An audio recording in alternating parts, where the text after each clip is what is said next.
Tahimik na nakaupo si Mang Ricardo sa kanyang duyan habang nakatingin sa malawak na taniman sa harap ng kanyang bahay. Ang dating maingay na tahanan na puno ng tawanan at halakhak ng kanyang mga anak ay matagal nang nananahimik. Matapos pumanaw ang kanyang asawang si Linda, mahigit 10 taon na ang nakalipas, ang kanyang 3 anak ay kanya-kanyang bumuo ng buhay sa Maynila.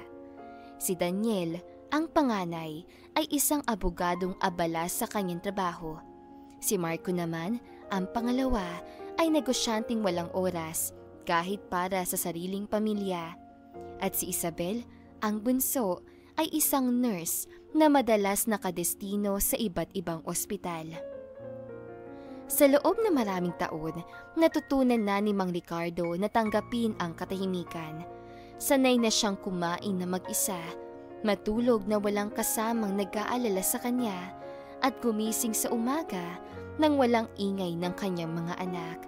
Ngunit kahit gaano niya tanggapin, hindi niya maitatanging may kulang.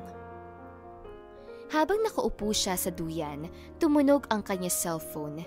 Ito ay isang lumang modelo na halos gamit lamang niya sa pagbili ng load o pakikipag-usap sa kanyang kapitbahay. Nang makita niya ang kanyang doktor, ang tumatawag, agad niyang sinagot ito. Hello, Doc? Mang Ricardo, naalala niyo po bang huling check-up ninyo? Tanong ng doktor sa kabilang linya. Opo. Bakit? May mga resulta na po tayo at kung maaari po ay magpunta kayo dito para malaman ang kalagayan ninyo. Napakurap si Mang Ricardo. Bakit ang seryoso mo? May malala ba akong sakit? Hindi naman, Mang Ricardo. Mas mabuti pang magpunta na lang kayo dito. May makakasama naman po kayo. Oo, Doc. Sige, pupunta ako. Pakiramdam niya, malakas pa naman siya. May nararamdaman lang talaga siyang noong mga nakaraang araw na napansin ni Totoy, iyong pilyong bata na nag-aalaga sa kanya. Sa totoo lang ay hindi alam ni Mang Ricardo kung bakit yung batang yun ay malapit sa kanya. Minsan kasi ay nilapitan siya nito at mas napalapit na lang siya nang umalis na ang kanyang mga anak. Ngayon, parang apo na rin ang turing niya sa batang yun. Nagpasama siya rito at nagpunta na sa doktor. May ilang komplikasyon siya pero hindi naman malala at seryoso. Pero habang nagkakaroon siya ng diskusyon kasama ang doktor, isang ideya ang pumasok sa kanyang isip. Alam ni Mang Ricardo na hindi pupunta ang kanyang mga anak sa bahay ng basta-basta. Hindi sapat ang pangungulila niya upang maibalik sila. Kaya naman, tinawagan niya sila isa-isa. Unang sinubukan niyang tawagan si Daniel. Hello, Pa? Sagot ng kanyang panganay na halatang abala. Anak, may gusto lang sana ako sabihin. Pwede bang mamaya na lang, Pa? May meeting ako sa opisina. Napakurap si Mang Ricardo. Ilang segundo siyang natahimik bago nagdesisyong magsalita. Hindi na pwede, anak. Kailangan kita makausap ngayon. Nagdahan-dahan ang boses si Daniel. Ano ba to, Pa? Malubha na raw ang sakit ko, Daniel. Mabilis na nagbago ang tono ng kanyang anak. Ano? Kailan pa? Bakit hindi mo sinabi agad? Hindi ka ba'y naalagaan na maayos si Totoy? Napangiti si Mang Ricardo kahit hindi ito nakikita ng kanyang anak. Pwede ba kayong bumalik dito? Kahit sandali lang? Tumagal ang sagot ni Daniel, ngunit sa huli, bumuntong hininga ito at sumagot ng, Sige pa, sasabihan ko sila. Isa-isang tinawagan ni Mang Ricardo ang dalawa pa niyang anak, si Marco at si Isabel. Pareho silang nagulat sa balita, parehong nabahala, ngunit sa parehong paraan, parehong nangako na babalik sila. Nang matapos ang huling tawag, tumingala si Mang Ricardo sa langit. Sa unang pagkakataon, matapos ang napakahabang panahon, muling mabubuo ang kanilang pamilya. 3 araw ang lumipas bago tuluyan dumating sina Daniel, Marco at Isabel. Isa-isa silang bumaba mula sa kani-kanilang sasakyan. Nakasuot ng maayos na damit, halatang nagmadali upang makarating sa bahay ng kanilang ama. Pa! Unang lumapit si Isabel, agad siyang niyakap na mahigpit. Bakit hindi mo ito sinabi agad sa amin? Pinilit ngumiti ni Mang Ricardo. Ayoko mag-alala kayo, pero gusto kong makasama kayo kahit sandali, bago man lang ako mamatay. Pa naman, huwag ka magsalita ng ganyan. Napatingin sina Daniel at Marco sa bahay na matagal na nilang hindi pinasok. Sa bawat sulok, may mga alaalang biglang bumalik sa kanila. Ang lumang lamesa kung saan sila kumakain noon at ang hardin kung saan sila madalas maglaro noong bata pa sila. Tara, pasok tayo. Yaya ni Mang Ricardo. Pagpasok nila sa bahay, agad nilang napansin kung paano pa rin nanatiling pareho ang lahat. Ang mga lumang laruan sa istante, ang lumang orasan na gumagana pa rin at ang larawan nilang magkakasama kahit matagal na silang hindi buo. Pa, hindi ka man lang ba nahihirapang mag-isa rito? Tanong ni Marco, tila may lungkot sa kanyang boses. Sanay na ako, anak. Sagot ni Mang Ricardo, pilit na tumatawa. Pero iba pa rin kapag kasama ko kayong tatlo. Habang lumilipas ang mga araw, unti-unting bumalik ang dating saya sa bahay ni Mang Ricardo. Sa simula, halatang asiwa pa ang tatlong magkakapatid, lalo na at matagal na silang hindi nagkasama-sama ng ganito. Ngunit habang tumatagal, tila unti-unting bumabalik ang pagiging bata nila. Isang hapon, habang naghahanda ng hapunan si Isabel, bigla siyang napailing. Naalala niyo ba, nung mga bata pa tayo, lagi tayo nag-aagawan sa pagkain? Natawa si Daniel. Oo nga, lagi ako nauubusan ng ulam dahil ang bilis ni Marco kumain. Hoy, hindi ako matakaw ah. Sagot ni Marco, ngunit halatang nagpipigil ng tawa. Talaga lang ha? Sabay hampas si Isabel sa braso ni Marco. Muling napuno ng tawanan ang bahay ni Mang Ricardo at habang pinagmamasdan niya ang kanyang mga anak, hindi niya maiwasang mapangiti. Sa loob-loob niya, sulit ang kanyang plano. Habang naglalakad si Marco, isang gabi upang kumuha ng tubig sa kusina, nadaanan niya ang kwarto ng kanilang ama. Dahan-dahan niyang binuksan ang pinto upang tignan kung natutulog na ito. Ngunit laking gulat niya nang marinig ang pag-uusap nito kasama si Totoy. Salamat ha. Narinig niya sabi ni Mang Ricardo. Kung hindi dahil sa iyo, hindi sila babalik dito. Napakunot noo si Marco. Sigurado ka bang okay ka lang, Tay Ricardo? Tanong ni Totoy.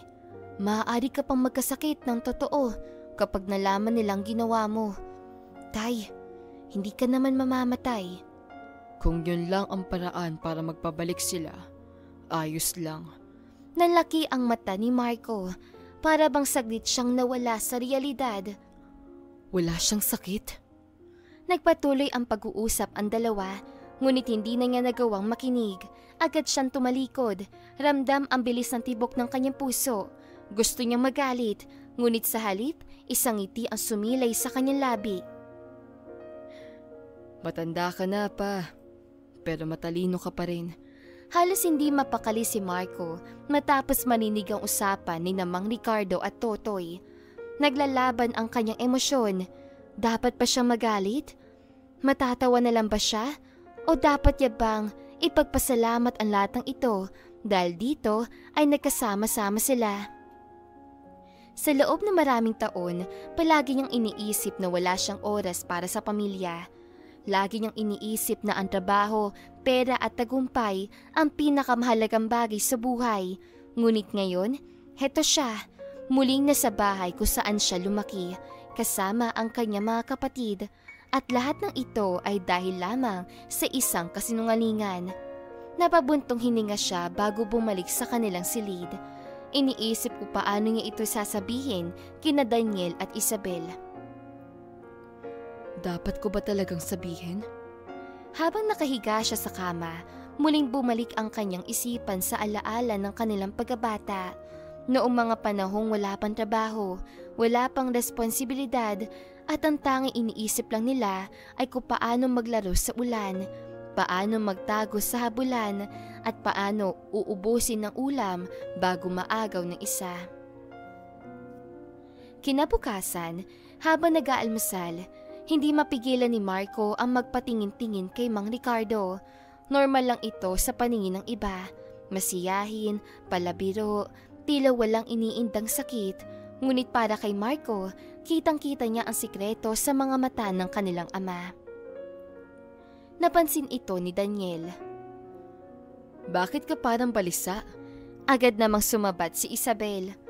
Tama, kanina ka patingin ng tingin kay Papa. Para ka may gustong sabihin. Napailing si Marco. Wala naman. Ngunit bago pa siya makapagdesisyon kung ipagtatapat niya ang nalaman, biglang nagsalita si Mang Ricardo. Ano? Masaya ba kayo dito? Nagkatinginan ang tatlo. Oo naman pa, sagot ni Isabel. Pero sana naman sinabi mo agad na may sakit ka. Dapat noon pa kami bumalik. May bahagyang pangangatog sa kamay ni Mang Ricardo nang hinawakan niya ang kanyang tasa ng kape. Mahalaga lang kasi sa akin na magkasama-sama kayo ulit. Pumigat lalo ang dibdib ni Marco. Hindi niya alam kung paano ipapahayag ang kanyang nalaman, ngunit sa huli, hindi na niya kinailangan. Teka, singit ni Daniel. Pa, bakit parang mas malakas ka ngayon? Nagkibit balikat si Mang Ricardo. Siguro dahil nandito kayo. Pa, tumitig si Daniel sa kanilang ama. May sakit ka ba talaga? Napatingin si Isabel kay Daniel tsaka kay Marco. Anong ibig mo sabihin? Hindi na nakatiis si Marco. Narinig kong nag-uusap sila ni Totoy kagabi. Napakurap si Isabel. Ano? Ano meron? Napakamot sa ulo si Mang Ricardo. Halatang hindi alam kung paano magpapaliwanag. Wala naman talaga akong sakit. Pag-amin niya, hindi makatingin sa kanila. Ginawa ko lang to para mapabalik kayo. Tahimik. Masyadong tahimik. Hanggang sa nagsalita si Daniel sa malapig na tono. Pa, niloko mo kami? Napayuko si Mang Ricardo. Anak, hindi ko naman gustong lokohin kayo. Gusto ko lang kayong makasama ulit. Halos mapuno ng galit ang mukha ni Isabel. Pa, hindi ito biro. Paano kung may nangyari sa amin sa pagmamadali namin bumalik dito? Paano kung nag-alala kami na sobra-sobra? Hindi nakasagot si Mang Ricardo. Si Marco naman ay tahimik lang, nakatitig sa kanilang ama. Hindi niya alam kung paano haharapin ito. Parte ng isip niya ang nagsasabing tama si Isabel. Hindi ito biro, pero may isa pang parte ng kanyang puso ang nagsasabing naiintindihan niya ito. Tumayo si Daniel, umiling. Hindi ko alam kung matutuwa ako o magagalit. Pero isa lang ang sigurado ako ngayon. Pa, hindi dapat ganito ang paraan mo para makuha ang atensyon namin. Tumalikod siya at lumabas ng bahay na parang hindi makatingin sa kanilang ama. Sinundan siya ni Isabel, patuloy pa rin nanginginig sa galit. Naiwan si Marco sa mesa, tahimik na nakatingin kay Mang Ricardo.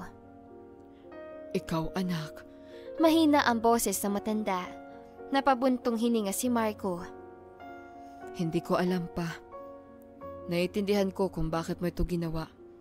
Pero hindi ko rin masisisi sina Daniel at Isabel kung bakit sila nagalit. Ikaw ba anak? Galit ka rin? Hindi agad nakasagot si Marco, ngunit sa huli, umiling siya. Hindi ako galit. Nalulungkot lang ako na dumating tayo sa puntong kailangan mong gawin ito para lang bumalik kami. Napayuko si Mang Ricardo. Pasensya ka na anak. Lumipas sa maghapon na halos hindi nag-usap ang magkakapatid.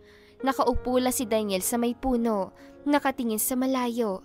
Si Isabel naman ay nasa loob ng kanyang kwarto. Si Mang Ricardo ay hindi na nagpakita sa kanila buong hapon. Ngunit nang dumilim na ang paligid, unti-unti silang lumabas. Si Daniel ang unang lumapit kay Mang Ricardo. Pa, hindi ko sinasabi na tama ang ginawa mo. Pero naisip ko rin, kasalanan din namin na dumating tayo sa ganitong punto. Napatingin si Mang Ricardo sa kanya. Kung hindi lang kami masyadong naging abala sa sarili naming buhay, hindi mo sana kailangang gawin ito. Tugtong ni Daniel. Sumunod na lumapit si Isabel, halatang pinipigilan ang luha niya.